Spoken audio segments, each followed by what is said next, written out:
السلام عليكم ورحمة الله وبركاته ወደ ቁጥር 3 እየመጣን ነው። ይሄ ደግሞ በራሴ ቁጭ ብዬ የሰማሁትን ነው እና ዘመኑ ከ1997 በፊት ነው።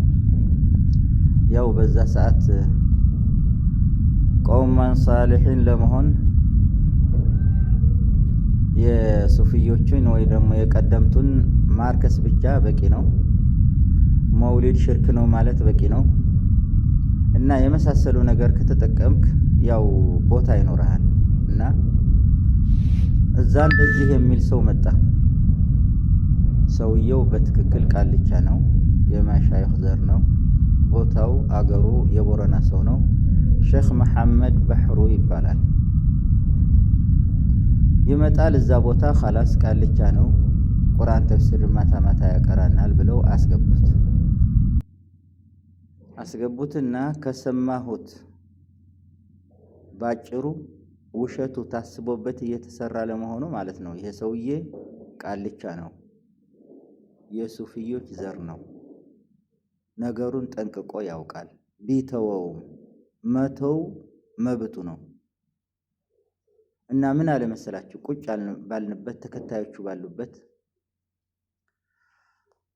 አሻዒራዎች አለ አላህ ፊ ኩሊ መካን ነው የሚሉት፣ ከሁሉ ቦታ አለ ነው የሚሉት።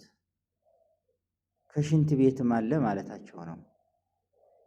እና አሁን መናገር የማልችለው እኔንም ይዞኝ የሚወርድ አማርኛ ተጠቅሞ ከዚህ ቦታም አለ እኮ ማለታቸው ነው አለ። በዚህ አላበቃም። ሱፊዩ አሻዒሮቹ በሙሉ ሱፊዮች ናቸው። ሱፊይ የሚባሉት ያው እነሱ አሻዒሮች ናቸው አለ። በዚህም አላቆመም። የሱፊያ መነሻቸው ከሐሰን አልበስሪ ነው ይላሉ። ሐሰን አልበስሪ ረዲየላሁ ተዓላ አንሁ ሰለፈ ሳሊህ ደጋግ ቀደምት ሰዎች ከሚባሉት አንዱ መሆናቸው ብቻ ሳይሆን ሳሊህ ለመሆናቸውም ኺላፍ የለም። አላህ የረገመው ሰይጣናዊ ነገር የተጠናወተው ካልሆነ በስተቀር እሳቸውም በመጥፎ ነገር የሚነቀፍ የለም።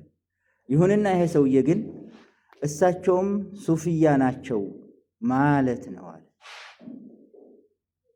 እንግዲህ አማርኛ አነጋገሩን ስሙት እና አልፎ እስከ ሐሰን አልበስሪ ሱፊያ ማረግ። ሱፊያ ደግሞ አሽዓሪያ ነው። አሽዓሪያ ደግሞ አላህ ፊ ኩል መካን ነው የሚለው። አላህ ከሁሉ ቦታ ነው ያለው። ያኒ ከሽንት ቤት ሳይቀር አለ ይላል። ማን? አሽዓሪ። እንደዚህ አይነት የታስቦበት እየተሰራ ስለሆነ ይህን ነገር እንድታቆት ይገባል። እኔ የምለው ወደ አላህ መንገድ ግን በውሸት ይጠራል እንዴ? ሰውን በማታለል ይጠራል እንዴ? እናንተስ ቆልው የምትሉት ማለት ነው። ደግነቱን አይቶ መታለል ሲሆን፣ ደግነቱ የእውነት ሆኖ ዱዓው መፈለጉ ሲሆን፣ የሚያታልልህ ሰውዬስ እንዴት ነው ቆልው የሚመጣው? እንዴት ባላህ ተውሂድ ማታለል ይሆናል ወይ? ጠይቁ፣ ክታቦቻቸውን ጠይቁ። በአሻዒራዎች የሚዋሽ የተቀነባበረ ውሸት እንጂ ከኪታባቸው የለም።